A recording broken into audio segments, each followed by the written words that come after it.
நம்ம Chennai சில்க்ஸோட offer collections எல்லாம் நிறைய வீடியோ போடுறோம். சில பேர் வந்து நம்ம கமெண்ட் பாக்ஸில் வந்து கேட்குறீங்க, கோயம்புத்தூரில் இருக்கிற சென்னை சில்க்ஸுக்கு பழனியிலேருந்து நாங்கள்லாம் எப்படி வர்றதுன்னு நிறைய பேர் கமெண்ட் பண்ணியிருக்கீங்க. நீங்கள் கவலையே பட வேணாங்க. பழனி பீப்புளுக்காகவே வந்து பார்த்திங்கன்னா மடத்துக்குளம் கேகே மஹாலில் வந்து பார்த்திங்கன்னா 5 நாளைக்கு வந்து ஸ்டால் போட போகிறாங்க. பழனி மெயின் ரோடு பஸ் ஸ்டாண்டுக்கு பக்கத்துலேயே இருக்குது. உங்களுக்கு வந்து பார்த்திங்கன்னா 5 நாள் 19ஆம் தேதியிலேருந்து உங்களுக்கு வந்து பார்த்திங்கன்னா தொடர்ந்து 5 நாள் வந்து ஸ்டால் போட போகிறாங்க.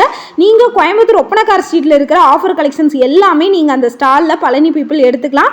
இந்த ஆஃபரை மிஸ் பண்ணிடாதீங்க. ரம்ஜானுக்காக நீங்க கலெக்ஷன்ஸ் எடுக்கணும், இங்க வரணும்னு நினைச்சிட்டு இருந்தா நீங்க எல்லாம் வந்து பாத்தீங்கன்னா உங்க ஏரியாலேயே வந்து எடுத்துக்கலாம். பழனி பீப்புள்ஸ் எல்லாமே பஸ் ஸ்டாண்டுக்கு பக்கத்துலேயே இருக்குது. அதுவும் 5 நாள் போட போகிறாங்க. காலையில் 9:30 to உங்களுக்கு நைட்டு வரைக்குமே உங்களுக்கு இருக்க போகுது. உங்களுக்கு ஏதாவது டவுட் இருந்தது அப்படின்னா ஸ்க்ரீனில் தெரிகிற நம்பருக்கு நீங்கள் காண்டாக்ட் பண்ணி கேட்டுக்கலாம். காலையில் 9:30லேருந்து நைட் 9:30 வரைக்கும் உங்களுக்கு வந்து ஸ்டால் இருக்க போகுதுங்க. ஸோ இந்த ஆஃபரை வந்து மிஸ் பண்ணிடாமல் பர்ச்சேஸ் பண்ணிக்கோங்க.